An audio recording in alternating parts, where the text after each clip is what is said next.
Madam, ನಾವೆಲ್ಲ ಓದಿದ ಇತಿಹಾಸ ಒಂದಿದೆ, ಆದರೆ ಈ ಇತಿಹಾಸ ನಿಜವಾದದ್ದಲ್ಲ ಅಂತ ನೀವು ಅನ್ಕೊಂಡ್ರಿ. ಹಾಗೆ ಅನ್ಕೋಬೇಕು ಅಂತ ನಿಮ್ಗೆ ಯಾಕೆ ಅನ್ನಿಸ್ತು? ಕೆಲವು ಘಟನೆಗಳು ನಂಗೆ ಇನ್ನೂ ನೆನಪಿದೆ.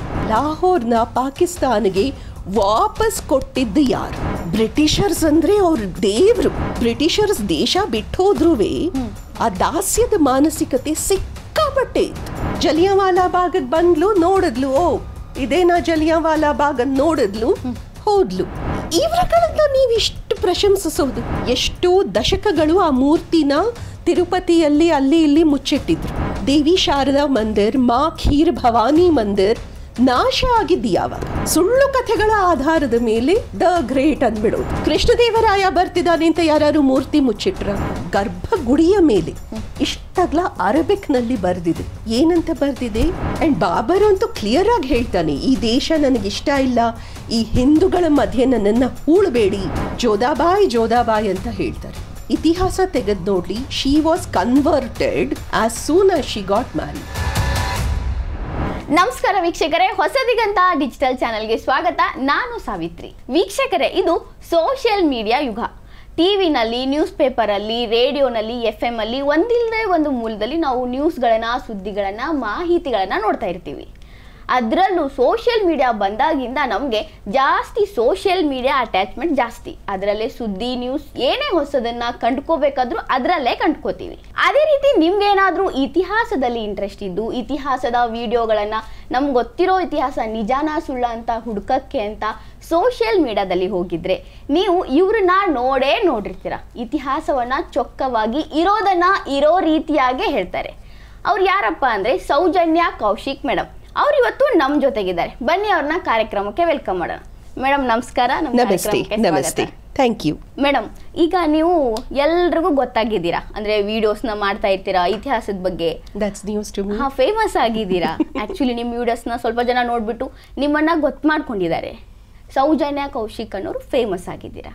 ಬಟ್ ನಮ್ಗೆ ಹೇಳಿ ಮೇಡಮ್, ಸೌಜನ್ಯ ಕೌಶಿಕ್ ಯಾರು? ನಾನು ಅದೇ ನೀವು ಯಾರು ಅಂತ ನಮ್ಮ ವೀಕ್ಷಕರಿಗೆ, ನೀವು ಮಾಡೋ ವಿಡಿಯೋಸ್ ಎಲ್ಲ ನೋಡಿದರೆ ತುಂಬಾ ಇಂಟ್ರೆಸ್ಟಿಂಗ್, ನಿಮ್ಮ ಮೇಲೆ ಇಂಟ್ರೆಸ್ಟ್ ಜಾಸ್ತಿ ಆಗ್ಬಿಟ್ಟಿದೆ, ಯಾರು ಅಂತ. ಹಾಗೇನಿಲ್ಲ, ನಾನು ಒಬ್ಬ ಗೃಹಿಣಿ, 2 ಮಕ್ಕಳ ತಾಯಿ. ಈ ದೇಶದಲ್ಲಿರೋ ಕೋಟ್ಯಾಂತರ 2 ಮಕ್ಕಳ ತಾಯಿ ಅಂದ್ರಲ್ಲಿ ನಾನು ಒಬ್ಳು. ಬೆಳಗ್ಗೆ ಹೇಳ್ತೀನಿ, ಡಬ್ಬಿ ಕಟ್ತೀನಿ, ಮಕ್ಕಳನ್ನ ಸ್ಕೂಲಿಗೆ ಕಳಿಸ್ತೀನಿ, ಅಷ್ಟೇ ನನ್ನ ಜೀವನ. ಮೇಡಮ್, ನಾವೆಲ್ಲ ಓದಿದ ಇತಿಹಾಸ ಒಂದಿದೆ, ಬಹುಶಃ ನೀವು ಅದನ್ನೇ ಓದಿರಬಹುದು. ಆದ್ರೆ ಈ ಇತಿಹಾಸ ನಿಜವಾದದ್ದಲ್ಲ ಅಂತ ನೀವು ಅನ್ಕೊಂಡ್ರಿ. ಹಾಗೆ ಅನ್ಕೋಬೇಕು ಅಂತ ನಿಮ್ಗೆ ಯಾಕೆ ಅನ್ನಿಸ್ತು? ಅಂದ್ರೆ ನಿಮ್ಗೆ ಆ ಡೌಟ್ ಬಂತಲ್ಲ, ಯಾಕೆ ಇದು ನಮ್ಗೆ ಹೇಳ್ತಿರೋ ಇತಿಹಾಸ ನಿಜವಾದದ್ದಲ್ಲ ಅಂತ? ಆ ರೀತಿ ಆಕ್ಚುಲಿ ನಾನು ಓದಿದ್ದು ಕೇಂದ್ರೀಯ ವಿದ್ಯಾಲಯನಲ್ಲಿ. It's a government Hindi medium school. ನನ್ನ ಶಿಕ್ಷಣ ಆಗಿದ್ದು ಸರ್ಕಾರಿ ಹಿಂದಿ ಮೀಡಿಯಂ ಸ್ಕೂಲ್ನಲ್ಲಿ. ಬಹಳ ಒಂಥರ ನ್ಯಾಷನಲಿಸ್ಟಿಕ್ ಸ್ಕೂಲ್ ಅದು. ದೇಶ, ರಾಷ್ಟ್ರ, ದೇಶಭಕ್ತಿ, ನಮ್ಮ ಸೈನ್ಯ, ನಮ್ಮ ಸೈನಿಕರು, ಇದನ್ನು ತುಂಬ ತಲೆಗೆ ತುಂಬುತ್ತಾರೆ ಕೇಂದ್ರೀಯ ವಿದ್ಯಾಲಯನಲ್ಲಿ. ಅದು ಇರೋದೇ ಒಂಥರ ಕೇಂದ್ರ ಸರ್ಕಾರ, ಸೆಂಟ್ರಲ್ ಗವರ್ಮೆಂಟ್ ಎಂಪ್ಲಾಯೀಸ್ ಟ್ರಾನ್ಸ್ಫರ್ ಆಗ್ತಾ ಇರ್ತಾರಲ್ಲ, ಅವ್ರಿಗೆ ಅಂತಾನೆ ಮಾಡಿರೋ ಶಾಲೆ ಅದು. ಹೆಚ್ಚು ಜನ ಅಲ್ಲಿ ಬರೋದೇ ಆರ್ಮಿ, ನೇವಿ, ಏರ್ಫೋರ್ಸ್ ಮಕ್ಕಳು ಮತ್ತೆ ಸೆಂಟ್ರಲ್ ಗವರ್ಮೆಂಟ್ ಎಂಪ್ಲಾಯೀಸ್ ಮಕ್ಕಳು. ಕೆಲವು ಘಟನೆಗಳು ನಂಗೆ ಇನ್ನೂ ನೆನಪಿದೆ. ಫಾರ್ ಎಕ್ಸಾಂಪಲ್, ಉದಾಹರಣೆಗೆ ಟೆಕ್ಸ್ಟ್ ಬುಕ್ನಲ್ಲಿ ಬರೆದಿತ್ತು, 1971 71 ಯುದ್ಧ ಆಯಿತು, ನಾವು ಗೆದ್ವಿ, ಬಾಂಗ್ಲಾದೇಶ್ ಲಿಬರೇಷನ್ ವಾರ್, ಬಾಂಗ್ಲಾದೇಶಕ್ಕೆ ನಾವೇ ಸ್ವಾತಂತ್ರ್ಯ ತಂದು ಕೊಟ್ಟಿದ್ದು, ಹಲವಾರು ನಮ್ಮ ಸೈನಿಕರನ್ನ ಕಳ್ಕೊಂಡ್ವಿ ಅಂತೆಲ್ಲ ಒಂದು ಪೇಜ್ ಇದೆ ಟೆಕ್ಸ್ಟ್ ಬುಕ್ನಲ್ಲಿ. 1971 ಬಾಂಗ್ಲಾದೇಶ್ ಲಿಬರೇಷನ್ ವಾರ್.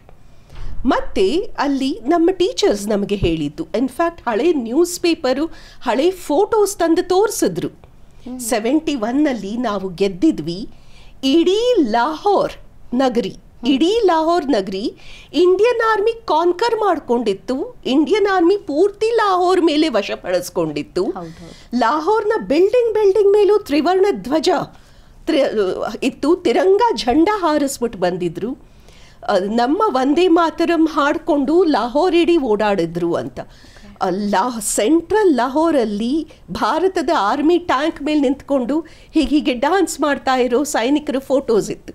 ಆಗ ಯಾರಿಗೇ ಆಗಲಿ ಒಂದು ಚೂರು ಯೋಚಿಸಿದ್ರಿ, ಒಂದು ಸ್ವಲ್ಪ ಯೋಚಿಸಿದ್ರಿ, ಬರೋ ಮೊಟ್ಟ ಮೊದಲ ಪ್ರಶ್ನೆ ಅದೇಯ, ಲಾಹೋರ್ ಇಡೀ ವಶಪಡಿಸ್ಕೊಂಡಿದ್ರೆ ಆ ಲಾಹೋರ್ ಇವತ್ತು ನಮ್ಮ ಹತ್ರ ಯಾಕಿಲ್ಲ? ಪ್ರಶ್ನೆ ನಿಜವಾಗಿದೆ ಅಲ್ವಾ? ಅಂಡ್ ಅದು ಹಾಗದೇ ಬರಲಿಲ್ಲ. ಹಲವಾರು ಸೈನಿಕರು ಬೆವರಲ್ಲ, ರಕ್ತ ಸೋರಿಸಿದ್ದಾರೆ ಆ ಲಾಹೋರ್ ನಗರಿಯನ್ನು ಕ್ಯಾಪ್ಚರ್ ಮಾಡ್ಕೊಳ್ಳೋದಿಕ್ಕೆ. ಮತ್ತೆ ಇಷ್ಟೆಲ್ಲ ಆದಮೇಲೆ ಲಾಹೋರ್ನ ಪಾಕಿಸ್ತಾನಿಗೆ ವಾಪಸ್ ಕೊಟ್ಟಿದ್ದು ಯಾರು? ಯಾಕೆ? ಆಮೇಲೆ ಒಬ್ಬ ಸೈನಿಕನಿಗೆ ನೀನು ಕಷ್ಟಪಟ್ಟು ಗೆದ್ಕೊಂಡು ಬಂದಿಯಲ್ಲ ಆ ಲಾಹೋರ್ನ, ಅದನ್ನು ಶತ್ರುಗೆ ವಾಪಸ್ ಕೊಡ್ತಾ ಇದ್ದೀನಿ ಅಂತ ಹೇಳಿದಾಗ ಆ ಸೈನಿಕನಿಗೆ ಹೇಗನ್ಸಿರ್ಬೇಕು? ಸೊ ಈ ಥರ ಚಿಕ್ಕ ಚಿಕ್ಕ ಪ್ರಶ್ನೆಗಳು ಹೈಸ್ಕೂಲ್ನಿಂದ ಶುರುವಾಗುತ್ತೆ. ನನಗೆ ಇನ್ನೊಂದು, ನಾವು ಬೆಳೀತಾ ಇದ್ದಾಗ 80ರ ದಶಕದಲ್ಲಿ 90ರ ದಶಕದಲ್ಲಿ ನಾವು ಬೆಳೀತಾ ಇದ್ದಾಗ ಸಮಾಜದಲ್ಲಿ ಸಿಕ್ಕಾಪಟ್ಟೆ ಸ್ಲೇವ್ ಮೆಂಟಾಲಿಟಿ ಇತ್ತು. ಬ್ರಿಟಿಷರ್ಸ್ ಅಂದರೆ ಅವರು ದೇವ್ರಲ್ಲದೆ ಹೋದ್ರು ಒಂಥರ ಯಕ್ಷಗಂಧರ್ವ ಕಿನ್ನರರು. ಸಮಾಜ ಹಾಗಿತ್ತು. ಇವತ್ತು ಕಮ್ಮಿ ಆಗಿದೆ, ಹೋಗಿಲ್ಲ, ಕಮ್ಮಿ ಆಗಿದೆ. ಸಮಾಜ ಹಾಗಿತ್ತು. ಎಲ್ಲ ತಕ್ಕುವೆ ಅಯ್ಯೋ ಬ್ರಿಟಿಷರ್ಸ್ ಕಾಲದಲ್ಲಿ ಎಲ್ಲ ಸರಿಯಾಗಿತ್ತು. ಅಯ್ಯೋ ಬ್ರಿಟನ್ನಲ್ಲಿ ಇವತ್ತಿಗೂ ಹೇಗಿದೆ ಗೊತ್ತಾ? ಇಂಗ್ಲೆಂಡ್ನಲ್ಲಿ 9 ಗಂಟೆ ಅಂದರೆ 9 ಗಂಟೆಗೆ ಟ್ರೈನ್ ಬಂದ್ಬಿಡುತ್ತೆ, 10 ಗಂಟೆ ಅಂದರೆ 10 ಗಂಟೆಗೆ ಮೀಟಿಂಗ್ ಶುರುವಾಗುತ್ತೆ. ಅಯ್ಯೋ ಬ್ರಿಟಿಷರ್ಸ್ಗೆ ಏನು ಶಿಸ್ತು, ಬ್ರಿಟಿಷರ್ಸ್ಗೆ ಏನು ಡಿಸಿಪ್ಲಿನ್, ಎಲ್ಲ ಬ್ರಿಟಿಷ್ ಶಾಸನ ನೋಡಿ ಕಲ್ತ್ಕೋಬೇಕು. ಇದು ನಿಜ ಯಾಕೆ ಹೇಳು? ಆಕ್ಸ್ಫರ್ಡ್ ಒಪ್ಕೊಂಡ್ಬಿಟ್ಟಿದೆ. ಇದು ನಿಜ ಯಾಕೆ ಹೇಳು? ಕೇಂಬ್ರಿಡ್ಜ್ ಹೇಳ್ತಾ ಇದೆ. ಈ ತರಹದ ಮಾನಸಿಕತೆ ಬ್ರಿಟಿಷರ್ಸ್ ದೇಶ ಬಿಟ್ಟೋದ್ರೂ ಆ ಸ್ಲೇವ್ ಮೆಂಟಾಲಿಟಿ, ಆ ದಾಸ್ಯದ ಮಾನಸಿಕತೆ ಸಿಕ್ಕಾಪಟ್ಟೆ ಇತ್ತು. ಆ ಮಾನಸಿಕತೆ ಮಧ್ಯೆನೇ ನಾವುಗಳು ಬೆಳೆದವರು. ಹೀಗಿದ್ದಾಗ ಕ್ವೀನ್ ಎಲಿಜಬೆತ್ ಬಂದ್ಲು ಭಾರತಕ್ಕೆ. ಭಗತ್ ಸಿಂಗ್ಗೆ ಚಾಚಾ ಥಿ, ಭಗತ್ ಸಿಂಗ್ನ ಚಾಚಾ, ದೊಡ್ಡಪ್ಪ ಚಿಕ್ಕಪ್ಪ ಬದುಕಿದ್ರು, ವಯಸ್ಸಾಗೋಗಿತ್ತು, ಆದರೆ ಬದುಕಿದ್ರು. ಪ್ಲೆಕಾರ್ಡ್ ಹಿಡ್ಕೊಂಡು ಒಂದು 500-600 ಜನರ ಅವ್ರ ಜೊತೆ ನಿಂತಿದ್ರು. ಭಗತ್ ಸಿಂಗ್, ಸುಖದೇವ್ ಥಾಪರ್, ಶಿವರಾಮ್ ರಾಜ್ಗುರುಗೆ ನೀವು ಕ್ಷಮಾಪಣೆ ಕೇಳಲೇಬೇಕು ಅಂತ ಪ್ಲೆಕಾರ್ಡ್ ಹಿಡ್ಕೊಂಡು ನಿಂತಿದ್ರು. ರಾಣಿ ನೋಡ್ಲಿ ಅಂತ. ರಾಣಿ ಬಂದ್ಲು, ಕ್ವೀನ್ ಎಲಿಜಬೆತ್ ಅಮೃತ್ಸರ್ಗೆ ಬಂದ್ಲು, ಜಲಿಯಾಂವಾಲಾ ಬಾಗ್ಗೆ ಬಂದ್ಲು. ಜಲಿಯಾಂವಾಲಾ ಬಾಗ್ಗೆ ಬಂದ್ಲು, ನೋಡಿದ್ಲು, ಓ ಇದೇನಾ ಜಲಿಯಾಂವಾಲಾ ಬಾಗ್ ಅಂತ ನೋಡಿದ್ಲು, ಹೋದ್ಲು. ಸಾರಿ ಅಂತ ಬರಲಿಲ್ಲ ರಾಣಿ ಬಾಯಲ್ಲಿ, ಬರಲಿಲ್ಲ, ಕಡೆಗೂ ಬರಲಿಲ್ಲ. ಡೆಲ್ಲಿಗೆ ಬಂದ್ಲು, ಅಮೃತ್ಸರ್ಗೆ ಹೋದ್ಲು, ಜಲಿಯಾಂವಾಲಾ ಬಾಗ್ ಹೋದ್ಲು, ಮನೆಗೆ ಹೋದ್ಲು, ಬಟ್ ಸಾರಿ ಬರಲಿಲ್ಲ. ಕಡೆಗೂ ಅವಳು ಬಾಯದ ಅಷ್ಟು ಕಲ್ಲ ಹೃದಯ, ಅಷ್ಟು ಒಂಥರ ಭಾವನೆ ಇಲ್ಲದ ವ್ಯಕ್ತಿತ್ವ. ಆ್ಯಂಡ್ ಅದನ್ನು ನೋಡಿ ನಿಜವಾಗ್ಲೂ ನನಗೆ ಆವಾಗಲೇ ಆಶ್ಚರ್ಯ ಆಯಿತು. ಕೋಲ್ಡ್ ಬ್ಲಡೆಡ್, ಕಲ್ಲ ಹೃದಯ, ಟಾಕ್ಸಿಕ್ ಮನಸ್ಸು, ಇವರನ್ನ ತೋರಿಸಿ ಅಯ್ಯೋ ಬ್ರಿಟಿಷರು ನೋಡು ಶಿಸ್ತು, ಇಂಗ್ಲೆಂಡಲ್ಲಿ 9 ಗಂಟೆ ಅಂದರೆ 9 ಗಂಟೆಗೆ ಟ್ರೈನ್ 9 ಗಂಟೆ ಅಂದರೆ 9 ಗಂಟೆಗೆ ಟ್ರೈನ್ ಬಂದ್ಬಿಡುತ್ತೆ. ಒಂದು ನಾಲ್ಗೆಯಲ್ಲಿ ಸಾರಿ ಅಂತ ಹೇಳಿದರೆ ಅವಳೇನು ಪ್ರಾಣ ಕಳ್ಕೊತಾ ಇರಲಿಲ್ಲ. ಇವರುಗಳನ್ನ ನೀವು ಇಷ್ಟು ಪ್ರಶಂಸಿಸೋದು, ಮಾತುಗೂ ಆಕ್ಸ್ಫರ್ಡ್ ಹೇಳಿದ್ ಸರಿ, ಬ್ರಿಟಿಷರನ್ನು ನೋಡಿ ಕಲ್ತ್ಕೊಳ್ಳಿ, ಇಂಗ್ಲೆಂಡಲ್ಲಿ ಹೇಗಿರುತ್ತೆ ಗೊತ್ತಾ, ಇಂಗ್ಲೆಂಡಲ್ಲಿ ಹೀಗಿರುತ್ತೆ ಗೊತ್ತಾ, ಇಂಗ್ಲೆಂಡಲ್ಲಿ ಇದೇ ಕಲ್ಲ ಹೃದಯ, ಇಂಗ್ಲೆಂಡಲ್ಲಿ ಇದೆ ಗಟ್ಟಿ ಮನಸ್ಸು, ಇಂಗ್ಲೆಂಡಲ್ಲಿ ಇದೆ ಆತ್ಮ, ಭಾವನೆ ಇಲ್ಲದ ಜೀವನ. ಇವಳನ್ನು ತೋರಿಸಿ ಇವಳು ಹಾಗಾಗಬೇಕು ಅಂತ ಹೇಳ್ತಿದ್ದೀರಾ. ಸೊ ಈ ರೀತಿ ಸಣ್ಣ ಘಟನೆಗಳು ಆಗ್ತಾನೇ ಹೋದ್ವು. ಸುಮಾರು ಕಾಲೇಜ್ನಲ್ಲಿದ್ದಾಗ ನಾನು ಹುಡುಕೊಂಡು ಹೋಗಿದ್ದ ಮೊದಲನೇ ಉತ್ತರ ಅದು, ಲಾಹೋರ್ ಯಾಕೆ ವಾಪಸ್ ಕೊಟ್ವಿ, ಎದ್ದಿದ್ರು ಕೂಡ ನಾವು ಲಾಹೋರ್ನ ಬಿಟ್ಕೊಟ್ವಿ ಯಾಕೆ ಅನ್ನೋದನ್ನ. ಸೊ ಅಲ್ಲಿಂದ ಶುರುವಾಯಿತು. That was the first book I searched for. ಅದನ್ನ ಆ ವಿಷಯವನ್ನ ಕಂಡುಕೊಳ್ಳೋದಕ್ಕೆ ಆಮೇಲೆ ಅದು ಹೇಳ್ತಾರಲ್ಲ, one book leads to another ಅಂತ, ಹಂಗಾಗ್ತಾ ಹೋಯ್ತು ನನಗೆ. ಈಗ ಇತಿಹಾಸ ನಮ್ಗೆ ಹೇಳಿದ್ದು ಕಟ್ಟು ಕತೆ ಇರಬಹುದು ಅಂತ ನಿಮ್ಗೆ ಅನ್ನಿಸ್ತು. ಆವಾಗ ನಿಮ್ಮ ಹುಡುಕಾಟ ಸ್ಟಾರ್ಟ್ ಆಯ್ತು. ಹುಡುಕಾಟದಲ್ಲಿ ನೀವು ಯಾರ್ಯಾರನ್ನ ಓದಿದ್ರಿ? ನಿಜವಾದ ಇತಿಹಾಸವನ್ನ ಅರ್ಥ ಮಾಡ್ಕೊಳ್ಳೋದಕ್ಕೆ ಯಾರ್ಯಾರನ್ನ ಓದ್ತಾ ಹೋದ್ರಿ?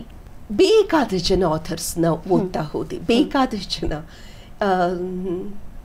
ಕೆಲವರು ಫೇಮಸ್ ಪುಸ್ತಕಗಳಿತ್ತು, ಕೆಲವರು ಅಷ್ಟೇನು ಫೇಮಸ್ ಇರಲಿಲ್ಲ. ಮೀರಾ ಅಂತ ಒಂದು ಸಿನಿಮಾ ಬಂದಿತ್ತು, ಮೀರಾಬಾಯಿ ಬಗ್ಗೆ. ಹಾ ಮೀರಾಬಾಯಿ ಬಗ್ಗೆ. ಹಾ, ಹೇಮಮಾಲಿನಿ ಅನ್ಸುತ್ತೆ, ನನಗೆ ನೆನಪಿದ್ರೆ ಹೇಮಮಾಲಿನಿ ಮೀರಾಬಾಯಿ ಆಗಿದ್ರು. ಓಕೆ. ಈ ಪಿಕ್ಚರ್ನಲ್ಲಿ ಬರೋ ಒಂದು ಪ್ರಸಂಗ ಪಿಕ್ಚರ್ನಲ್ಲಿ ಅದು ತೋರಿಸಿದ್ದಾರೆ. ಅಕ್ಬರ್ ಆಗ್ರಾದಲ್ಲಿರ್ತಾನೆ. ಓಕೆ. ತಾನ್ಸೇನ್ ಹಾಡ್ತಾ ಇರ್ತಾನೆ. ಓಕೆ. ಅಕ್ಬರ್ ಹೇಳ್ತಾನೆ, ತಾನ್ಸೇನ್ ನಿನ್ನ ಹಂಗೆ ಯಾರೂ ಹಾಡೋದಿಲ್ಲ, ಈ ಭಾರತದ ಈ ಬ್ರಹ್ಮಾಂಡದ ಸರ್ವೋಚ್ಚ ಗಾಯಕ ನೀನೆ, ನಿನ್ನ ಕಂಠ ಇಲ್ಲಿ ಇನ್ಯಾರಿಗೂ ಇಲ್ಲ. ಓಕೆ. ಅದಕ್ಕೆ ತಾನ್ಸೇನ್ ಹೇಳ್ತಾರೆ, ಇಲ್ಲ ಜಹಾಪನ, ನನಗಿಂತ ಚೆನ್ನಾಗಿ ಹಾಡೋಳು ಒಬ್ಳಿದಾಳೆ, ನನಗಿಂತ 10ರಷ್ಟು ಚೆನ್ನಾಗಿ ಹಾಡೋಳು ಒಬ್ಳಿದಾಳೆ. ಆದರೆ ಅವಳು ಯಾವತ್ತೂ ರಾಜನ ಆಸ್ಥಾನದಲ್ಲಿ ಹಾಡೋದಿಲ್ಲ. ಅವಳು ಬರೀ ಅರಳಿಕಟ್ಟೆ ಕೆಳಗಡೆ ಮಂದಿರ ಆಚೆ ಹಾಡ್ತಾಳೆ. ಆದರೆ ನಿಜವಾದ ಬ್ರಹ್ಮಾಂಡದ ಸರ್ವೋಚ್ಚ ಆಕಿ ನಾನಲ್ಲ ಅಂತ ತಾನ್ಸೇನ್ ಹೇಳ್ತಾರೆ. ಅಕ್ಬರ್, ಹೌದಾ, ನಿನಗಿಂತ ಚೆನ್ನಾಗಿ ಹಾಡೋರಿದಾರ, ಯಾರು ನೋಡ್ಬೇಕಲ್ಲ ಅಂದ್ಬಿಟ್ಟು ಹುಡುಕೊಂಡು ಹೋಗ್ತಾರೆ. ಮೀರಾಬಾಯಲ್ಲಿ ಹಾಡ್ತಾ ಇರ್ತಾಳೆ. ಅಕ್ಬರ್ ಏನು ಕೇಳಿಸ್ಕೊಂಡು, ಆಹಾ ಕೃಷ್ಣ ಭಜನೆ, ಲೀನನಾಗಿ ತಲ್ಲೀನನಾಗಿ ಕಣ್ಣು ಮುಚ್ಕೊಂಡು ಕೃಷ್ಣ ಅಂತ ಕೇಳಿಸ್ಕೊಂಡು ಅಕ್ಬರು ಆಮೇಲೆ ತಾನ್ಸೇನ್ಗೆ, ಹೌದು ತಾನ್ಸೇನ್, ಈ ಕೃಷ್ಣ ಭಜನೆ ಕೇಳಿಸ್ಕೊಂಡ್ಮೇಲೆ ನನಗೆ ಅರ್ಥ ಆಯಿತು, ಏನೋ ಸರ್ವೋಚ್ಚ ಅವಳೆಯ ಅಂತ. ಓ ಮೀರಾಬಾಯಿ ಅಂತ ಅಕ್ಬರು ನೋಡ್ಬಿಟ್ಟು ಹಾಗೆ ಸೈಲೆಂಟ್ ಆಗಿ ಅಕ್ಬರ್ ತಾನ್ಸೇನು ವಾಪಸ್ ಬಂದ್ಬಿಡ್ತಾರೆ. ಇದು ಪಿಕ್ಚರ್ನಲ್ಲಿ ತೋರಿಸಿರೋದು. ಈಗ ನಿಜ ನೋಡೋಣ. मीराबाई सत होगिद्दु एक्चुअली हिंदी में हम मर गई नहीं बोलते. हिंदी में हम बोलते हैं सदा के लिए वृंदावन में गई. ಓಕೆ. ಮೀರಾ ಬಿಕಾಸ್ ಅವರ ಕೃಷ್ಣನ ಭಕ್ತಿ ಆಗಿರೋದ್ರಿಂದ ಕೃಷ್ಣನಲ್ಲೇ ವೃಂದಾವನ್ में गई ಅಂತ ಹೇಳ್ತೀವಿ. ಬಟ್ ಎನಿವೆ ಇತಿಹಾಸದ ಪ್ರಕಾರ ಮೀರಾ ಸತ್ ಹೋಗಿದ್ದು 1547. 1547. ಅಕ್ಬರ್ ಹುಟ್ಟಿದ್ದು 1542. ಅಂದರೆ ಮೀರಾಬಾಯಿ ಸತ್ ಹೋದಾಗ Akbar 5 years old child. So ಈ ಇಡೀ ಕಥೆ ಸುಳ್ಳಿದು. ಆಬ್ವಿಯಸ್ಲಿ 5 ವರ್ಷದಲ್ಲಿ ತಾನ್ಸೇನ್ ಸಂಗೀತ ಕೇಳಿ ತುಂಬಾ ಚೆನ್ನಾಗಿ ಹಾಡ್ತೀಯ ಅಂತ ಹೇಳಿದ್ದೇನು, ಅರಳಿಕಟ್ಟೆ ಹತ್ರ ಹೋಗಿ ಅವಳ ಬಗ್ಗೆ ನೋ, ಹೈಲಿ ಇಂಪಾಸಿಬಲ್. ಸಿಂಹಾಸನದ ಮೇಲೆ ಕೂತಿರ್ಲಿಲ್ಲ. ಹೌದು, 5 ವರ್ಷಕ್ಕೆ ಯಾರನ್ನ ಕೂಡ. ಸೊ ಆದ್ರೆ ಪಿಕ್ಚರ್ ಹಿಟ್ ಆಯ್ತು. ಮೀರಾದು ಹಲವಾರು ಜನಕ್ಕೆ ಗೊತ್ತಿಲ್ಲ. ಇವನ್ ನನ್ಗೆ ಈ ಕ್ಷಣದವರೆಗೂ ಎಸ್ ದಟ್ಸ್ ಟ್ರೂ ಅಂತಾನೆ ಇದ್ದಿದ್ದು. ಈ ರೀತಿ ಇದೊಂದು ಉದಾಹರಣೆ. ಈ ರೀತಿ ಯಾರ್ಯಾರ ಬಗ್ಗೆನೋ ಏನೇನೋ ಸುಳ್ಳು ಕಥೆಗಳನ್ನ ಕಟ್ಟಿ ಯಾರ್ಯಾರನ್ನೋ ದ ಗ್ರೇಟ್ ಅನ್ನಿಸಿ 1 2 3 4 ಸುಳ್ಳು ಕಥೆಗಳನ್ನ ಕಟ್ಟಿ ಆ ಸುಳ್ಳು ಕಥೆಗಳನ್ನ ಈ ರೀತಿ ಸುಳ್ಳು ಪ್ರಚಾರ ಮಾಡಿ ಸುಳ್ಳು ಕಥೆಗಳ ಆಧಾರದ ಮೇಲೆ ದ ಗ್ರೇಟ್ ಅಂದ್ಬಿಡೋದು. ಇದು ಒಂದು ಉದಾಹರಣೆ ಅಷ್ಟೇ. ಈ ರೀತಿ ಸುಳ್ಳು ಕಥೆಗಳು ಬೇಕಾದಷ್ಟಿದೆ. ಹುಡುಕಿ ತೆಗೆದು ನೋಡೋದಿಲ್ವಲ್ಲ ಅಕ್ಬರ್ ಯಾವಾಗ ಹುಟ್ಟದ, ಮೀರಾ ಯಾವಾಗ ಸತ್ಲು ಅಂತ. You see it, you believe it, and then somebody tells you he is the great, you say okay he is the great. So ಹಿಂಗಾಗಿದೆ ನಮ್ಮ ಇತಿಹಾಸ. ನನ್ನ ಪ್ರೊಫೆಸರ್ ಹೆಸರು ಪ್ರೊಫೆಸರ್ ಸೂರ್ಯನಾಥ್ ಕಾಮತ್ ಅಂತ. ಸೊ ಸೂರ್ಯನಾಥ್ ಕಾಮತ್ ನನಗೆ ಯಾರ್ಯಾರು ಪುಸ್ತಕಗಳನ್ನು ಕೊಟ್ಟರು ಎಲ್ಲದನ್ನು ಓದಿದ್ದೀನಿ. ಅವ್ರಿಗೆ ಇಷ್ಟ ಆಗ್ತಾ ಇದ್ದಿದ್ದು ಆರ್ಕಿಯೋಲಾಜಿಸ್ಟ್ ಗಳ ಪುಸ್ತಕ ತುಂಬ ಓದೋರು. ಆಮೇಲೆ Hanumanji Poddar, Sitaram Goel, Larry Collins, Dominique Lapierre, Ved Mehta books are very well researched. ತುಂಬ ರಿಸರ್ಚ್ ಮಾಡಿ ಬರೀತಾರೆ ವೇದ್ ಮೆಹ್ತಾ. ಹೆಸರೇ ಕೇಳಿಲ್ದೇ ಇರೋ ಎಷ್ಟೋ ಜನಗಳದ್ದು ಕಥೆ ಸಿಕ್ತು. ಉದಾಹರಣೆಗೆ ನನಗೆ ಪುರುಷೋತ್ತಮ್ ದಾಸ್ ಟಂಡನ್ ಬಗ್ಗೆ ಒಂದು ಪುಸ್ತಕ ಸಿಕ್ತು. ಆ ಪುಸ್ತಕ ಓದಿದ್ಮೇಲೆ ನನಗೆ ಗೊತ್ತಾಯ್ತು ಎಂಥ ಮಹಾನ್ ವ್ಯಕ್ತಿ ಅಂತ. ಆದರೆ ಪಠ್ಯ ಪುಸ್ತಕದಲ್ಲಿ ಪುರುಷೋತ್ತಮ್ ದಾಸ್ ಟಂಡನ್ ಅನ್ನೋ ಹೆಸರೇ ಇಲ್ಲ. ಅದೇ ಆಗಿರೋದು. ಈಗ ಇತಿಹಾಸನೇ ನಮ್ಗೆ ಬೇರೆ ಯಾವ್ದನ್ನೋ ಕಲಿಸ್ತಾ ಇದ್ದಾರೆ. ಇವಾಗ ನಾವಾಯ್ತು, ನೀವು ಅದನ್ನೇ ಓದ್ಕೊಂಡು ಬಂದ್ರಿ. ಬಟ್ ಈಗ ರೀಸೆಂಟ್ ಆಗಿ 8ನೇ ತರಗತಿ ಪುಸ್ತಕದಲ್ಲಿ ಮೊಘಲರ ಕ್ರೌರ್ಯದ ಬಗ್ಗೆ ಆಡ್ ಮಾಡಿದ್ದಾರೆ. ಅವ್ರ ಬಗ್ಗೆ ಈಗ NCERT ಅಲ್ಲಿ ಹೊಸದಾಗಿ ಹಾಕ್ತಾ ಇದ್ದಾರೆ. ಹಾಗಾದ್ರೆ ಈಗ ಅದು ಬರುತ್ತೆ. ಬಟ್ ನಾವು ಓದಿರೋದು ಏನು, the great Akbar is great. Akbar great ಆಗಿರ್ಲಿಲ್ವಾ? ಈ ಬಾಬರ್ ಯಾರು? ತುಂಬಾ ಹೊಗಳಿಸ್ಕೊಳ್ಳೋ ಬಾಬರ್. ನಿಮ್ಮ ಪ್ರಕಾರ ಇವರಿಬ್ಬರನ್ನ ನೀವು ಹೇಗೆ ನೋಡ್ತೀರಾ? Not just Akbar and Babar. ನಮ್ಮ 1192 ಪೃಥ್ವಿರಾಜ್ ಚೌಹಾನ್ ಸೋತ್ ಹೋಗಿ ಶಹಬುದ್ದೀನ್ ಮೊಹಮ್ಮದ್ ಘೋರಿ ಗೆದ್ದಾಗ್ಲಿಂದ ನಮ್ಮ ದಾಸ್ಯ ಶುರುವಾಯಿತು. ನಮ್ಮ our losses to Islamic rulers. 1192 ಇಂದ ಚೂರ್ ಇಸ್ಲಾಮಿಕ್ ಎಂಪೈರ್ ಅಗ್ಲ ಆಗ್ತಾ ಬಂತು. ಹೌದು, ಅದು ಎಷ್ಟು ಅಗ್ಲ ಆದ್ರೂ ಇಡೀ ಭಾರತದಲ್ಲಿ ಹರಡಲಿಲ್ಲ. ಹೌದು, ಒಂದಲ್ಲ ಒಂದು ರಾಜ ಒಂದಲ್ಲ ಒಂದು ಕಡೆ ಅದನ್ನ ತಡೆ ಹಿಡಿತಾನೆ ಇದ್ರು. ಇದೆಲ್ಲ ಪಠ್ಯ ಪುಸ್ತಕ ಓದಿದ ಮೇಲೆ ಬರೋ ಸಣ್ಣ ಸಣ್ಣ ಪ್ರಶ್ನೆಗಳು. ಹೌದು ಹೌದು. ಕಾಶ್ಮೀರದ ಹೆಸರು ಮಹಾಭಾರತದ ಕಾಲದಿಂದನೂ ಬರುತ್ತೆ ಅಲ್ವಾ? ಹೌದು ಹೌದು. ಇಷ್ಟುದ್ದ ವಂಶಗಳು ಬರುತ್ತೆ. ಗೋನಂದ ವಂಶ, ಉತ್ಪಲ ವಂಶ, ಡೋಗ್ರಾ ವಂಶ, ಶಾಕ್ಯ ವಂಶ ಅಂತ. 6th century BC ನಲ್ಲಿ ಅದು ಶಾಕ್ಯರ ಕೈನಲ್ಲಿತ್ತು ಕಾಶ್ಮೀರ ಅಂತ ಹೇಳ್ತಾರೆ. Many people say. ಶಾಕ್ಯರು ಅಂದ್ರೆ ಗೌತಮ ಬುದ್ಧನ ಗೌತಮ ಬುದ್ಧ ವಾಸ್ ಅ ಶಾಕ್ಯ. ನೇಪಾಳಲ್ಲಿ ಇದ್ರು ಮೋಸ್ಟ್ಲಿ, ಬಟ್ ಕಾಶ್ಮೀರ ಶಾಕ್ಯರ ಕೈಯಲ್ಲಿತ್ತು. ಅಟ್ಲೀಸ್ಟ್ ಪಾರ್ಟ್ಸ್ ಆಫ್ ಕಾಶ್ಮೀರ್, ಅಲ್ಪ ಸ್ವಲ್ಪ ಕಾಶ್ಮೀರ ಶಾಕ್ಯರ ಕೈಯಲ್ಲಿತ್ತು. ನೇಪಾಳಲ್ಲ, ಶಾಕ್ಯರ ಕೈಯಲ್ಲಿತ್ತು ಅಂತ ಹೇಳ್ತಾರೆ. ಸೊ 6th century BC ಇಂದ ಹಲವಾರು ವಂಶಗಳು ಬರುತ್ತೆ. ಇನ್ನು ಸ್ವಲ್ಪ ಕಾಲ ಅದು ಮೌರ್ಯರ ಕೈಯಲ್ಲಿತ್ತು, ಗುಪ್ತರ ಕೈಯಲ್ಲಿತ್ತು, ಡೋಗ್ರಾ ವಂಶದ ಕೈಯಲ್ಲಿತ್ತು, ಕಾರ್ಕೋಟ ವಂಶದ ಕೈಯಲ್ಲಿತ್ತು Kashmir. 6th century BC to 14th century 1800 ವರ್ಷದಲ್ಲಿ ಕಾಶ್ಮೀರ ಸುಮಾರು 10-12 ರಾಜವಂಶಗಳನ್ನು ಬದಲಾಯಿಸಿದೆ. ಅಷ್ಟು ರಾಜವಂಶಗಳು ಆಳಿದ್ರು. 6th century BC ಇಂದ 13th-14th century ಏನಿಲ್ಲ ಅಂದ್ರೂ ಒಂದು 10-12 ರಾಜವಂಶಗಳು ಬದಲಾಗಿದೆ.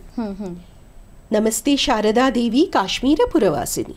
ಶಾರದಾ ಮಾತಾ ಮಂದಿರಿಗೆ ಏನೂ ಆಗಿರಲಿಲ್ಲ, ಖೀರ್ ಭವಾನಿ ಮಂದಿರಿಗೆ ಏನೂ ಆಗಿರಲಿಲ್ಲ. ಆ ವಂಶ ಹೋಯ್ತು, ಈ ವಂಶ ಬಂತು, ಈ ವಂಶ ಹೋಯ್ತು, ಇನ್ನೊಂದು ವಂಶ ಬಂತು, ಯಾವ ವಂಶ ಹೋಯ್ತು, ಇನ್ನೂ ಮತ್ತೊಂದು ವಂಶ ಬಂತು. ಹಾಗೆ ಇದು ದೇವಸ್ಥಾನಗಳು, ಮಂದಿರಗಳು ಹಾಗೆ ಇದು ನಿಜ ಅಲ್ವಾ? ದೇವಿ ಶಾರದಾ ಮಂದಿರ್, ಮಾ ಖೀರ್ ಭವಾನಿ ಮಂದಿರ್ ನಾಶ ಆಗಿದ್ದು ಯಾವಾಗ? ಸಿಕಂದರ್ ಮೀರ್ ನಾಶ ಮಾಡಿದ್ಯಾರು? ಸಿಕಂದರ್ ಮೀರ್. ಈ ಎರಡು ಮತ್ತೆ ಹಲವಾರು ಸುತ್ತಮುತ್ತಲಿನ ಮಂದಿರಗಳನ್ನೆಲ್ಲ ನಶಿಸಿ ಸಿಕಂದರ್ ಮೀರ್ ತಾನೇ ಹೇಳ್ತಾನೆ, ಇವತ್ತಿಂದ ನನ್ನ ಹೆಸರು ಸಿಕಂದರ್ ಮೀರ್ ಅಲ್ಲ, ಇವತ್ತಿಂದ ನನ್ನ ಹೆಸರು ಸಿಕಂದರ್ ಬುತ್ ಶಿಕಾ ಅಂತ. ಬುತ್ ಶಿಕಾನ್ ಅಂದ್ರೆ ಮೂರ್ತಿಗಳನ್ನ ಒಡೆದು ಹಾಕಿದವ ಅಂತ. ಒಡೆದು ಹಾಕಿರೋದ್ರಿಂದ ಹೆಸರನ್ನ ಬದಲಾಯಿಸ್ಕೊಂಡ್ರು. ಸೊ ಇವನ ನಿಜವಾದ ಹೆಸರು ಸಿಕಂದರ್ ಮೀರ್. ಮಾ Sharada Mandir, Maa Kheer Bhavani Mandir and various other small temples ಎಲ್ಲದನ್ನೂ ಒಡೆದು ಹಾಕಿ ಈಗ ನಾನು ಯಾರು ಗೊತ್ತಾ? ಈಗ ನಾನು ಸಿಕಂದರ್ ಮೂರ್ತಿ ಒಡೆದು ಹಾಕಿದವ, Sikandar Butshikan. So this is a fact. ಯಾಕೆ ಒಂದು ವಂಶ ಹೋಗಿ ಇನ್ನೊಂದು ವಂಶ ಬರೋದು ನಮ್ಮ ದೇಶದಲ್ಲಿ ಹೊಸದಲ್ಲ, ಕಾಮನ್. ವಂಶಗಳು ಹೋಗ್ತಾ ಇರುತ್ತವೆ, ಬರ್ತಾ ಇರುತ್ತವೆ. ಆದರೆ ಈ ಮಂದಿರಗಳನ್ನು ಒಡೆದಾಕಿ ಗೊತ್ತಾ ಮಂದಿರ ಒಡೆದಾಕಿದೆ ಅಂತ ಹೇಳ್ಕೊಳ್ಳೋದಿದೆಯಲ್ಲ, ಇದು ಶುರುವಾಗಿದ್ದು post 1192 ಅಂಡ್ ಎಲ್ಲರೂ ಮಾಡಿದ್ದಾರೆ. ಗುಲಾಮಿ ಸಂತತಿ, ಖಿಲ್ಜಿ ಸಂತತಿ, ತೊಗ್ಲಕ್ ಸಂತತಿ, ಮೊಘಲ್ ಸಂತತಿ ಎಲ್ಲರೂ ಮಾಡಿದ್ದಿದೆ. It is not Mughals were cruel, they were all cruel. ಎಲ್ಲರೂ ಈ ತರ ಒಡೆದು ಹಾಕೋದು ಶೌರ್ಯನ. ನಿಮಗೆ ಶ್ರೀರಂಗಂಗೆ ಹೋಗಿದ್ದೀರಾ ತಮಿಳ್ನಾಡಿನಲ್ಲಿ ಯಾವತ್ತಾರು? ಇಲ್ಲ ಬಟ್ ನಂಗೆ ಗೊತ್ತು ಫೋಟೋಸ್ ಅಲ್ಲಿ, ವ್ಲಾಗ್ ಅಲ್ಲಿ. ನೀವು ಶ್ರೀರಂಗಂಗೆ ಹೋಗಿ ಪಂಡಿತರನ್ನ ಅಥವಾ ಗೈಡ್ನ ಕೇಳಿ, ನಿಮ್ಗೆ ಇಡೀ ಕಥೆ ಹೇಳ್ತಾರೆ. ಶ್ರೀರಂಗಂನಿಂದ ಮುಖ್ಯ ರಂಗನಾಥ ಸ್ವಾಮಿಯ ಮೂರ್ತಿಯನ್ನ ಬೇಗ ಅಲ್ಲಿಂದ ತೆಗೆದಿದ್ದು, ಮುಚ್ಚಿಟ್ಟಿದ್ದು, ಒಂದು ಜಾಗದಿಂದ ಇನ್ನೊಂದು ಜಾಗಕ್ಕೆ ಮುಚ್ಚಿಟ್ಟಿದ್ದು, ಆ ರಂಗನಾಥ ಸ್ವಾಮಿ ಮೂರ್ತಿನ ಕಡೆಗೆ ತಿರುಪತಿಲಿ ತಗೊಂಡೋಗಿ ಮುಚ್ಚಿಟ್ಟಿದ್ದು. ಆಮೇಲೆ ಎಷ್ಟು 80 ವರ್ಷ ಆದಮೇಲೋ 70 ವರ್ಷ ಆದಮೇಲೋ ನನಗೆ ಪುಸ್ತಕ ಇದೆ ಮನೇಲಿ, ನನ್ನ ಎಕ್ಸಾಕ್ಟ್ಲಿ ಜ್ಞಾಪಕ ಬರ್ತಾ ಇಲ್ಲ, ಎಷ್ಟು ದಶಕಗಳು ಆ ಮೂರ್ತಿನ ತಿರುಪತಿಯಲ್ಲಿ ಅಲ್ಲಿ ಇಲ್ಲಿ ಮುಚ್ಚಿಟ್ಟಿದ್ರು. ಆಮೇಲೆ ಅದನ್ನು ತಗೊಂಡು ಬಂದು ವಾಪಸ್ಸು ಇನ್ನೊಂದ್ಸತಿ ಪ್ರಾಣ ಪ್ರತಿಷ್ಠಾಪನ ಮಾಡಿದ್ರು. ಆ ಮೂರ್ತಿನ ಹೊತ್ಕೊಂಡು ಹೋಗಿ ಮುಚ್ಚಿಟ್ಟಿದ್ದು ಯಾತಕ್ಕೆ? ಅಲ್ಲಾವುದ್ದೀನ್ ಖಿಲ್ಜಿ ಮಾಲಿಕ್ ಕಫೂರ್ನ ಕಳಿಸಿದಾನೆ ಅಂತ ಅಲ್ವಾ? ಅಲ್ಲಾವುದ್ದೀನ್ ಖಿಲ್ಜಿ ಮಾಲಿಕ್ ಕಫೂರ್ನ ಕಳಿಸಿದಾನೆ. ಮಾಲಿಕ್ ಕಫೂರ್ ಕಾಕತೀಯ ಸಾಮ್ರಾಜ್ಯವನ್ನ ಆಂಧ್ರ ಪ್ರದೇಶದಲ್ಲಿ ಕಾಕತೀಯರನ್ನ ಸೋಲಿಸಿ ಕೆಳಗಡೆ ತಮಿಳ್ನಾಡಿಗೆ ಬರ್ತಿದ್ದಾನೆ ಅಂತ ಗೊತ್ತಾದ ತಕ್ಷಣ ಇಡೀ ಶ್ರೀರಂಗ ಜನತೆಗಳಷ್ಟರೂ ಸೇರಿ ಎಲ್ಲ ಜನರು ಸೇರಿ ಮೂರ್ತಿಯನ್ನು ತೆಗೆದು ಬಚ್ಚಿಟ್ರು. ಕೃಷ್ಣದೇವರಾಯನೂ ಹೋಗಿದ್ರು. ಅದಾದ ನಂತರ ಕೃಷ್ಣದೇವರಾಯನೂ ಹೋಗಿದ್ರು, ಮಧುರೈ ಕಾನ್ಕರ್ ಮಾಡಿದ್ರು, ಶ್ರೀರಂಗಂ ಕಾನ್ಕರ್ ಮಾಡಿದ್ರು. ಕೃಷ್ಣದೇವರಾಯ ಬರ್ತಿದ್ದಾನೆ ಅಂತ ಯಾರು ಮೂರ್ತಿ ಮುಚ್ಚಿಟ್ರ? ಛತ್ರಪತಿ ಶಿವಾಜಿರಾಜೇನು ತಂಜಾವೂರು ತನಕ ಬಂದಿದ್ರು. ಇವತ್ತಿಗೂ ಇನ್ಫ್ಯಾಕ್ಟ್ ತಂಜಾವೂರು ಅರಮನೆಯಲ್ಲಿ ವಾಸ ಇರೋದು ಛತ್ರಪತಿ ಶಿವಾಜಿರಾಜೇ ವಂಶಸ್ಥರು. ಛತ್ರಪತಿ ಶಿವಾಜಿರಾಜೇನುವೆ ಬ್ಯಾಂಗ್ಳೂರು, ಶೃಂಗೇರಿ, ಮಧುರೈ, ತಂಜಾವೂರು ಎಲ್ಲ ಕಡೆ ಛತ್ರಪತಿ ಶಿವಾಜಿರಾಜೇ ಬಂದು ಸೈನ್ಯ ತಗೊಂಡು ಬಂದಿದ್ರು. ಛತ್ರಪತಿ ಶಿವಾಜಿರಾಜೇ ಬರ್ತಿದ್ದಾರೆ ಅಂತ ಯಾರು ಮೂರ್ತಿ ಮುಚ್ಚಿಟ್ರ? ಇಲ್ಲ. ಮೂರ್ತಿ ಮುಚ್ಚಿಡಬೇಕಾಗಿದ್ದು ಯಾರು ಬಂದ್ರೆ? ಅಲ್ಲಾವುದ್ದೀನ್ ಖಿಲ್ಜಿ ಬಂದ್ರೆ, ಅಲಂಗೀರ್ ಔರಂಗಜೇಬ್ ಬಂದ್ರೆ, ಬಾಬರ್ ಘಿಯಾಸುದ್ದೀನ್ ಬಾಬರ್ ಬಂದ್ರೆ, ಸಿಕಂದರ್ ಮೀರ್ ಬಂದ್ರೆ, ಇಂಥವ್ರು ಬಂದ್ರೆ ಮಾತ್ರ ಮೂರ್ತಿ ಮುಚ್ಚಿಡಬೇಕು. ಕೃಷ್ಣದೇವರಾಯನೋ ಶಿವಾಜಿರಾಜೇನೋ ಬಂದ್ರೆ ಮೂರ್ತಿ ಮುಚ್ಚಿಡೋ ಅವಶ್ಯಕತೆ ಇಲ್ಲ. ಇದು ಇತಿಹಾಸ. ಅಕ್ಬರ್ ದಿ ಗ್ರೇಟ್ ಅನ್ಸಲ್ಲ. ಮಾಂಡೂಗೆ ನೀವು ಹೋದ್ರೆ ಮಾಂಡೂನಲ್ಲಿ ಇವತ್ತಿಗೂ ಒಂದು ಶಿವ ಮಂದಿರ್ ಇದೆ. ಆ ಶಿವ ಮಂದಿರ್ ಇದೆ. ಇಟ್ಸ್ ಅ ಫಂಕ್ಷನಿಂಗ್ ಶಿವ ಮಂದಿರ್. ಎಲ್ಲರೂ ಬಂದು ಅಭಿಷೇಕ ಮಾಡಿಬಿಟ್ಟು ಹೋಗ್ತಾರೆ. ಆ ಶಿವ ಮಂದಿರ್ ಮೇಲೆ, ಗರ್ಭಗುಡಿಯ ಮೇಲೆ ಇಷ್ಟಗ್ಲ ಅರಬಿಕ್ನಲ್ಲಿ ಬರೆದಿದೆ. ಶಿವ ಮಂದಿರದಲ್ಲಿ ಏನಂತ ಬರೆದಿದೆ? ಇದು ಒಂದು ಮಂದಿರನ ಮುರಿದೆಲೆ ಬಿಟ್ಟಿದ್ದೀನಿ, ಸೊ ಅಯ್ಯೋ ಪಾಪ ಅಂತ ಪೂಜೆ ಮಾಡ್ಕೊಳ್ಳಿ. ಇಲ್ಲಿಗೆ ಬಂದವರೆಲ್ಲ ಈ ಮಂದಿರ ಬಿಟ್ಟಿದ್ದೇನಲ್ಲ ನಿಮಗೆ, ಅದಕ್ಕೆ ಇಲ್ಲಿ ಬಂದವರೆಲ್ಲ ಮೊಘಲ್ ಸಾಮ್ರಾಜ್ಯಕ್ಕೆ ಒಳ್ಳೇದಾಗ್ಲಿ ಅಂತ ಬೇಡ್ಕೊಳ್ಳಿ ಅಂತ ಅರೇಬಿಕ್ನಲ್ಲಿ ಇಷ್ಟಗ್ಲ ಬೋರ್ಡ್ ಇದೆ ಗರ್ಭಗುಡಿಯ ಮೇಲೆ. ಯಾವ್ದಾದ್ರು ಚರ್ಚ್ ಮೇಲೆ, ಮಸ್ಜಿದ್ ಮೇಲೆ ನಿಮ್ಗೆ ಎಂತ ಒಂದು ಮಂದಿರನ ಉಳಿಸಿದೀನಿ ಅಂದ್ರೆ ಏನರ್ಥ? ಎಲ್ಲ ನಾಶ ಮಾಡಿದ್ದೀವಿ ಅಂತ ಅರ್ಥ. ಸೋ ಕ್ರಿಯಲ್. ಆಮೇಲೆ ಜೋಧಾಬಾಯಿ ಅಂತ ಹೇಳ್ತಾರೆ. ಇತಿಹಾಸ ತೆಗೆದು ನೋಡ್ಲಿ, she was converted as soon as she got married. ಅವಳಿಗೆ ಮೊಘಲ್ ದರ್ಬಾರ್ನಲ್ಲಿ ಕೊಟ್ಟಿದ್ದ ಹೆಸರು ಮರಿಯಂ. ಬಟ್ ಸೀರಿಯಲ್ ಮೂವೀಸ್ ಅವಳು ಸಿಂಧೂರ ಇಟ್ಕೊಂಡಿರ್ತಾಳೆ, ಇದು ಕೈ ಮುಗಿತಾಳೆ, ದೇವ್ರ ಪೂಜೆ ಮಾಡ್ತಾಳೆ, ಲೈಕ್ ಈ ಥರದಲ್ಲಿ ನಾವು ನೋಡಿದ್ದೀವಿ ಇತಿಹಾಸ ಮೂವಿಗಳಲ್ಲಿ. ಕೆಲವು ಬ್ರಿಟಿಷ್ ಹಿಸ್ಟೋರಿಯನ್ಸ್ ಬರೀತಾರೆ ಆಕಿ ಮರಿಯಂ ಆಗಿದ್ರು ದೀಪಾವಳಿ ಮಾಡ್ತಿದ್ಲು, ದುರ್ಗಾ ಪೂಜೆ ಮಾಡ್ತಿದ್ಲು ಅಂತ. It may be the case, but she was converted. And ಸತ್ತಾಗ ಆಸ್ ಅ ಮುಸ್ಲಿಂ ಅವಳನ್ನ ಒಂದು ಕಬ್ರಿಗೆ ಹಾಕಿ ಇಟ್ರು. ಹಿಂದೂ ಪ್ರಕಾರ ಆಗ್ಲಿಲ್ಲ, ಖಂಡಿತವಾಗ್ಲೂ ಆಗ್ಲಿಲ್ಲ. ಬಿಕಾಸ್ ಅವಳು ಕನ್ವರ್ಟ್ ಆಗಿದ್ರಿಂದಾಗಿ. ಅವಳ ಹೆಸರು in every Mughal record her name is Maryam. And she is buried as a Muslim. ಎಲ್ಲಿ ಹೋಯ್ತು ಸೌಹಾರ್ದ? ಮದುವೆ ಅಷ್ಟೇ ಆದ್ರೂ ಅನ್ನೋದ್ರಿಂದ ಸೌಹಾರ್ದ ಆಗೋದಿಲ್ಲ. ಅವ್ರನ್ನ ಹೆಂಗ್ ನಡೆಸ್ಕೊಂಡ್ವಿ ಅನ್ನೋದ್ರಿಂದಾನು ಆಗುತ್ತೆ, ರೈಟ್? ಬಟ್ ಯಾವ ಹಿಸ್ಟರಿ ಕೂಡ ಹೇಳ್ತಾ ಇಲ್ಲ. ಸೊ ಯಾರು ಹೆಚ್ಚು ಜನ ಆಗ್ರಾ, ಫತೇಪುರ್ ಸಿಕ್ರಿಗೆ ಹೋಗೋದಿಲ್ಲ. ಆಗ್ರಾಕ್ಕೆ ಹೋದ್ರು ಬರೀ ಆ ತಾಜ್ ಮಹಲ್ ನೋಡ್ಕೊಂಡು ಓಡ್ ಬರ್ತಾರೆ. ಸೊ ಇನ್ಫ್ಯಾಕ್ಟ್ ಆಗ್ರಾಯಿಂದ ಟರ್ನ್ ತಗೊಂಡು ಆ ಸಿಕಂದ್ರ, ಫತೇಪುರ್ ಸಿಕ್ರಿ ರೋಡ್ದಲ್ಲಿ ಇವತ್ತಿಗೂ ಇದೆ. ಇದು ಮರಿಯಂ. ಗೈಡೇ ಹೇಳ್ತಾನೆ, this is Mariam buried as a Muslim. Islamic ಟೋಂಬ್ನಲ್ಲಿ, ಇಸ್ಲಾಮಿಕ್ ಕಬ್ರಿನಲ್ಲಿ she is buried here. She is who you people call Jodhabai. So where is the secularity? Where is the secular feeling? And Babar ಅಂತೂ ಕ್ಲಿಯರ್ ಆಗಿ ಹೇಳ್ತಾನೆ, ಈ ದೇಶ ನನಗಿಷ್ಟ ಇಲ್ಲ, ಈ ಹಿಂದೂಗಳ ಮಧ್ಯೆ ನನ್ನನ್ನು ಹೂಳಬೇಡಿ, ಈ ಹಿಂದೂಗಳ ಮಧ್ಯೆ ನನ್ನ ಆಖಿರಿಯತ್ ಅಂತಾರೆ. ಆಖಿರಿಯತ್ ಅಂದರೆ ಪ್ರಳಯದ ದಿಸ. ಪ್ರಳಯದ ದಿಸದ ತನಕ ನಂಗೆ ಈ ಹಿಂದೂಗಳ ಮಧ್ಯೆ ನನ್ನನ್ನು ಇರಕ್ಕೆ ಬಿಡಬೇಡಿ, ನನ್ನನ್ನು ವಾಪಸ್ ಕಾಬೂಲ್ ಕರ್ಕೊಂಡು ಹೋಗಿ ಅಲ್ಲಿ ನನ್ನನ್ನು ಹೂಳಿ ನನ್ನನ್ನು ಆಖಿರಿಯತ್ ತನಕ ಈ ಹಿಂದೂ ದೇಶದಲ್ಲಿ ಹಿಂದೂಗಳ ಮಧ್ಯೆ ಬಿಡಬೇಡಿ ಅಂತ ಬಾಬರ್ ಕ್ಲಿಯರ್ ಆಗಿ ಹೇಳಿದ್ದ. ಬಾಬರ್ನ ಇನಿಷಿಯಲಿ ಅಲ್ಲಿ ಒಂದು ಕಬ್ರ ಮಾಡಿ ಇಟ್ಟಿದ್ರು, ಕಡೆಗೆ ಅವನ ಇಚ್ಛೆಯಂತೆ, ಘಿಯಾಸುದ್ದೀನ್ ಬಾಬರ್ನ ಇಚ್ಛೆಯಂತೆ ಅವನನ್ನು ತಗೊಂಡು ಹೋಗಿ ಕಾಬೂಲಲ್ಲಿ ಮಕ್ಬರ ಕಟ್ಬಿಟ್ಟು ಹೂಟ್ಬಿಟ್ಟು ಬಂದ್ರು. ಅಲ್ಲಿಗೆ ತಾನೇ ಇಂದಿರಾ ಗಾಂಧಿ ಹೋಗಿದ್ದಿದ್ದು ನಮಸ್ಕಾರ ಮಾಡೋಕ್ಕೆ. ಮೊಘಲರು ಬರೋಕ್ಕಿಂತ ಮುಂಚೆ ನಮ್ಮ ಭಾರತೀಯ ಇತಿಹಾಸದ ಪ್ರಕಾರ ರಾಜರಿದ್ರಲ್ವಾ, ಅವ್ರು ಯಾರು ಕ್ರೂರಿಗಳಾಗಿರ್ಲಿಲ್ವಾ? ನಮ್ಮ ದೇಶದಲ್ಲಿ ಯುದ್ಧ ಆಗ್ತಾ ಇದ್ದಿದ್ದು ಒಂದೇ ಒಂದು ಕಾರಣಕ್ಕೆ, ಎಲ್ಲರೂ ನನ್ನ ಧರ್ಮಕ್ಕೆ ಬರಬೇಕು, ಕೇವಲ ನನ್ನ ಧರ್ಮ ಇರಬೇಕು. 26,000 ಪದಗಳು ಹೆಚ್ಚು ಇರೋ ಭಾಷೆಯಲ್ಲೂವೆ ಜಿಹಾದ್ ಅಥವಾ ಕ್ರುಸೇಡ್ ಅನ್ನೋದಕ್ಕೆ ನಮಗೆ ಪದ ಇಲ್ಲ. ಕನ್ನಡದಲ್ಲಿ ಜಿಹಾದ್ಗೆ ಏನಂತೀರಿ? ಇಂತಹ ಜನರನ್ನ ನಾವು ಎಲ್ಲಿಯೂ ನೋಡೇ ಇರಲಿಲ್ಲ. ಈ ಹೆಂಗಸರ ಹಿಂದೆ ನಿಂತ್ಕೊಂಡು ಯುದ್ಧ ಮಾಡೋದು, ಗೋವುಗಳ ಹಿಂದೆ ನಿಂತ್ಕೊಂಡು ಯುದ್ಧ ಮಾಡೋದು, this is new and this is unheard of. Die or leave.